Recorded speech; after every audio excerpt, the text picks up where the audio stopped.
Bismillahirrahmanirrahim. Assalamualaikum warahmatullahi wabarakatuh. Nama saya Siti Yulaihah, NIM 877714801.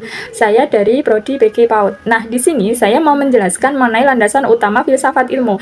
Ada 3 landasan utama dalam filsafat ilmu. Yang pertama ontologi, yang kedua epistemologi, dan yang ketiga aksiologi. Pembahasan pertama yaitu ontologi. Ontologi adalah cabang filsafat ilmu yang menyelidiki hakikat dasar realitas, mencakup apa yang dikaji, yaitu objek, sifat dasar wujud tersebut berupa nyata atau abstrak, dan keberadaan hal-hal yang ada secara menyeluruh. Adapun poin-poin utama dalam ontologi, yang pertama yaitu objek kajian, yaitu apa yang dikaji, meliputi seluruh kenyataan baik fisik, konkret maupun non-fisik maupun abstrak. Dan yang selanjutnya yaitu hakikat realitas. Hakikat realitas itu menyelidiki sifat terdalam dari wujud atau keberadaan. Selanjutnya objek material, seluruh lapangan atau bahan penelitian ilmu berupa materi, manusia ataupun alam. Dan untuk objek formal yaitu sudut pandang atau perspektif khusus yang digunakan untuk meneliti objek material tersebut. Sebagai contoh, kita melihat suatu benda yang memiliki kaki 4, permukaannya datar atau landai ya. Nah, di situ pikiran kita akan langsung mengkategorikan bahwa benda itu bernama meja, terlepas dari bentuk, warna ataupun ukuran. Kita memahami berhakikat fungsi dari meja adalah tempat untuk menaruh barang. Nah, dapat disimpulkan bahwa ontologi membantu manusia mengatur pikiran, mengenali realitas yang ada di sekitar berdasarkan logika. Selanjutnya yang kedua yaitu epistemologi, yaitu cabang filsafat yang secara khusus menelaah hakikat, asal-usul, metode, struktur, dan validitas atau kebenaran pengetahuan. Epistemologi menjawab pertanyaan mendasar mengenai bagaimana kita mengetahui apa yang kita ketahui, serta bagaimana membedakan antara pengetahuan yang sahih dan pengetahuan yang menyesatkan. Kemudian timbul pertanyaan bagaimana ilmu diperoleh atau sumber pengetahuannya. Nah, di sini epistemologi menyelidiki sumber-sumber pembenaran dalam memperoleh pengetahuan, yaitu melalui rasionalisme, yaitu pengetahuan diperoleh melalui akal pikiran atau rasio dan penalaran logis secara seringkali atau bersifat a priori. Dan kedua yaitu melalui empirisme, yaitu pengetahuan diperoleh melalui pengalaman indrawi, pengamatan, observasi yang menghasilkan eksperimen yang faktual.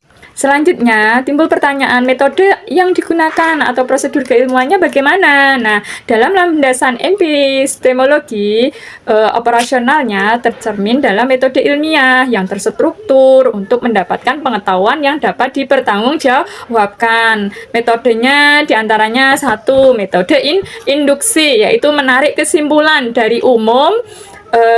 umum dari fakta-fakta spesifik yang diamati, seringkali digunakan dalam sains empiris. Nah, kedua yaitu metode deduktif, yaitu mengambil kesimpulan khusus dari prinsip-prinsip umum yang sudah diterima, yaitu pendekatan rasionalis.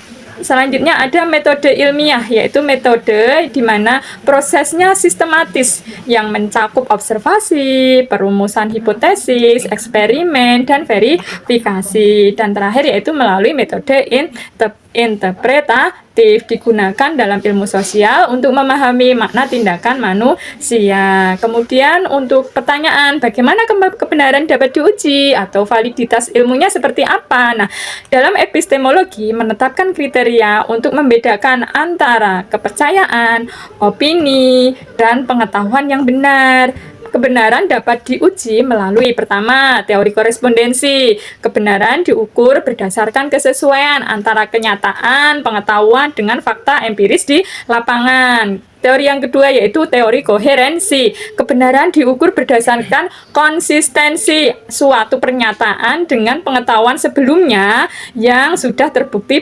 benar. Selanjutnya yang ketiga yaitu teori pragmatis, yaitu kebenaran diukur berdasarkan manfaat fungsional atau kegunaan praktis dari pengetahuan tersebut. Dan yang terakhir yaitu verifikasi, atau kebenaran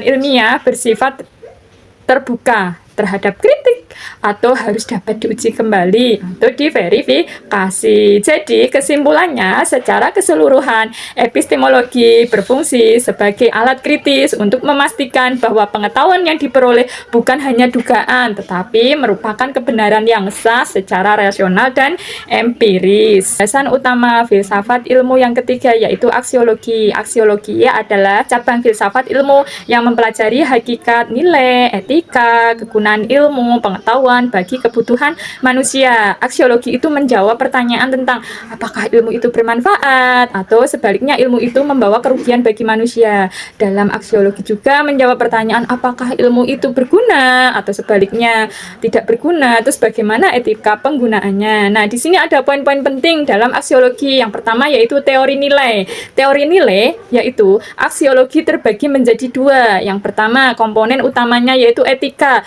baik, buruk, atau moral, dan estetika yaitu keindahan. Selanjutnya adalah tujuan penggunaan ilmu. Aksiologi memberikan landasan tentang bagaimana hasil keilmuan diterapkan, memastikan kebenaran ilmiah selaras dengan nilai moral. Dan selanjutnya itu ada etika. Aksiologi berperan dalam menentukan arah pengembangan ilmu agar tidak merusak kehidupan atau merusak tatanan kehidupan manusia. Selanjutnya tentang fungsi, menilai apakah penggunaan ilmu pengetahuan itu misalnya dalam teknologi atau penelitian sudah sesuai dengan nilai-nilai kemanusiaan atau belum. Sebagai contoh aksiologi yaitu dalam ilmu kedokteran, di mana seorang dokter menggunakan ilmunya untuk menyembuhkan pasien berdasarkan prinsip etika profesi, bukan untuk keuntungan pribadi yang merugikan pasien. Jadi, secara singkat dapat disimpulkan bahwa filsafat ilmu merupakan bidang yang paling penting dalam memahami pengembangan ilmu pengetahuan melalui kajian terhadap ontologi, epistemologi, dan aksiologi ilmu. Filsafat ilmu dapat membantu kita memahami pemahaman yang lebih mendalam tentang hakikat sumber dan validitas ilmu serta dampaknya bagi masyarakat. Terima kasih. Assalamualaikum warahmatullahi wabarakatuh.